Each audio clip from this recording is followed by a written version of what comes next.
When tens of millions of fans tune into the Super Bowl, they will not see this, the End Racism slogan and the back of the end zone. Instead, one end zone will say, choose love, and the other says, it takes all of us. I think this is a little fishy and shady. I think if you're going to take something that important away, you don't put anything there. If you're Latino immigrants are being terrorized. What's going on, guys? We got to talk about the cackling hens again, just over here clucking and barking and just being some little chicken heads like usual because they're upset. They're always upset about something. And they're upset about the NFL removing end racism from the end zone. Okay, now, honestly, I didn't even know it was there. So I don't really care about that. I do think that if I had to say, I prefer that any sort of political or social justicely charged message is not present and it's just about the game and football, because I feel like everything has gotten overly political, mainly thanks to the Democrats. And I don't want that. People see sports as an escapism, and that's what they want it to be about. I personally know some people in real life who don't even participate and watch and go to games and stuff anymore because they got tired of seeing people get on one knee. They get tired of these woke speakers trying to get up there and, you know, try to say some sort of message, or people going backstage to protest, like all this ridiculous stuff. And honestly, I understand how people feel. But in this day and age, I personally don't think it's necessary. Some people are going to disagree if they strongly feel some sort of way about stuff. Obviously, the cackling hens who always feel like they support anything that's woke are, of course, going to support this. Without further ado, let's go ahead and see their reaction to this. For the first time in history,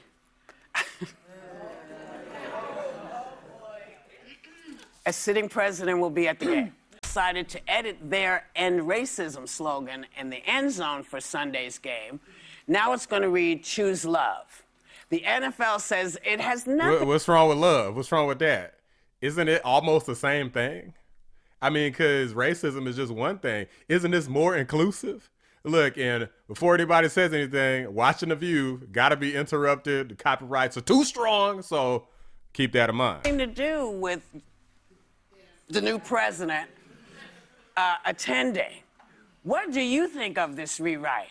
I think this is a little fishy and shady. Oh, she got Eagles on? Look, no cap. I'm going for Chiefs. So, I hope the Eagles get their ass beat extra hard. Now I actually want to see. I wasn't even going to watch, but now I actually want to see it just so I can see the look on Sonny's stupid face when the Eagles get their ass beat. Because what the NFL spokesperson said, the decision was based on sensitivity to recent tragedies, including the deadly wildfires in LA and the fatal air collision near DC. Terrorists attacked in New Orleans, and I think that those are very noble things to honor and discuss. Agreed. So why are you still talking? Racism probably has a lot to do with the fact that the sitting president is there, but I don't know how choose love and it takes all of us relates to that.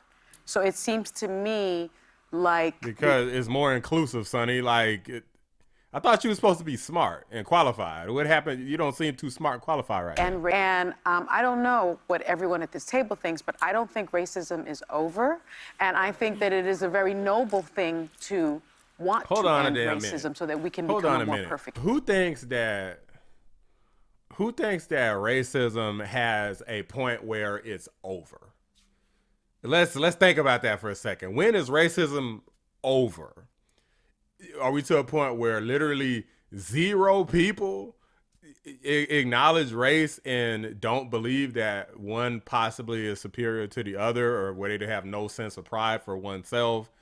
What day will that be? Because it sounds to me like unless we up in heaven somewhere and don't have skin to even look at, and then even then it's gonna be, hey, my spirit is stronger than yours. Like, it's gonna be something. So I don't know what the hell type of utopia Sonny is looking for, but I think stuff like this proves that there's no such thing as a goalpost that's reachable for radical leftists like her. So I'm going to not jump to the decision there that it may have been to try to appease him. I kind of saw it as maybe more all-encompassing of a number of tragedies and hardships that the country's dealing with. It's a brutal month. It's Alyssa's got it. What's so hard to understand for the rest of y'all? Like, think of everything that's happened. I hate to say this. Like, I was thinking, oh, yes, it's in New Orleans. It was just a month ago. There was this massive terrorist attack. How long has End Racism been in the end zone? 2021. Since 4 years. Okay. Probably after George Floyd. So basically, it started off when all of this woke stuff, well, it started getting woker before that, but 2021 is where it started getting really freaking woke and crazy because you had Joe Biden and basically the real person who was running the presidency of the United States, Kamala Harris, making all of these extremely dumb decisions based around transgenderism and all sorts of other levels of wokeism. I think if you're going to take something that important away, you don't put anything there. If you're saying we're going to take that away, because it creates a false equivalent, and focusing on eating the food, watching the commercials, and the halftime show. But I just learned Isn't that about what we this supposed to end do? racism when the topic was brought to me. So I was like, does everyone know about it? Because right now, as we speak, Latino immigrants are being terrorized and everybody's being treated and seen as if we were criminals and rapists. Guys, some of these people literally are criminals, rapists, murderers. Like, stop trying to deny that this is a thing.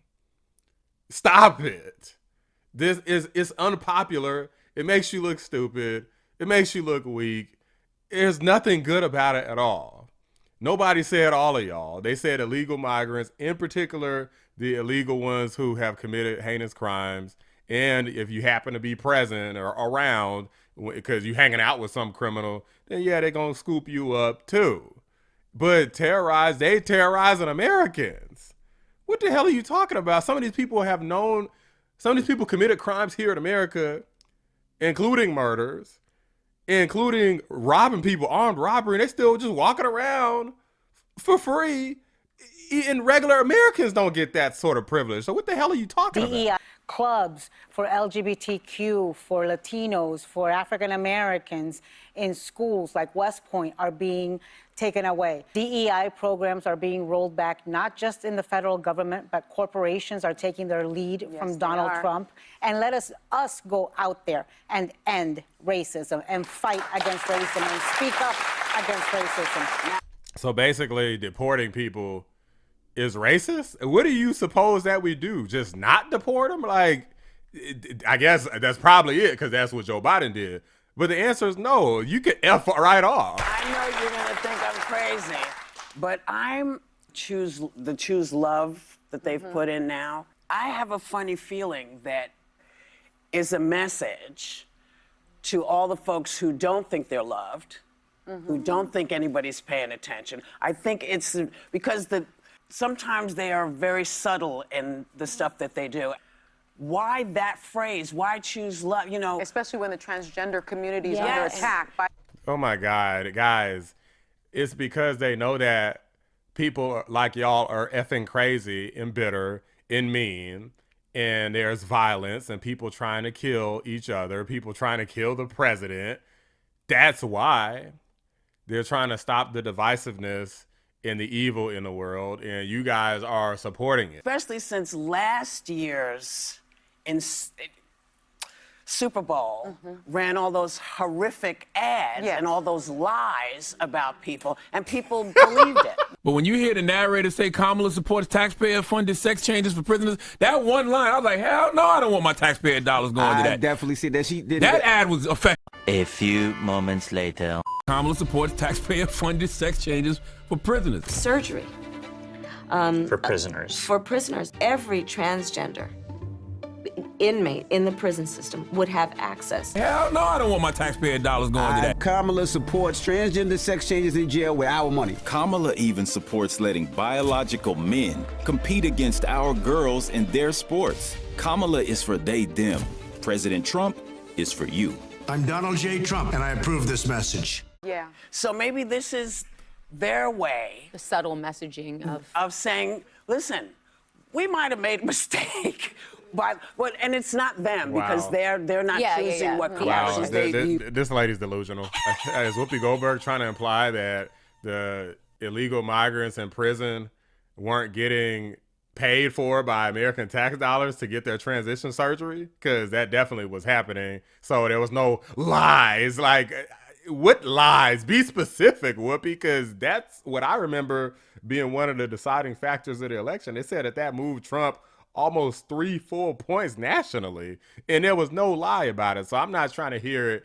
And I just think that, in my opinion, they probably were trying to be inclusive. So yeah, they don't want the whole racism thing to be wiped away, but they don't want to include other people. It's kind of ironic, isn't it? And I like this message because I feel like the point that we're at now was really important, is to stop people from being so crazy and so volatile and hurting themselves, hurting others, being so upset and depressed and just raggedy about the election results and about literal criminals and terrorists and child sex traffickers getting deported. Like, the fact that they're so upset about that is astounding. But guys, whatever. The more tears, the merrier. Cluck, cluck.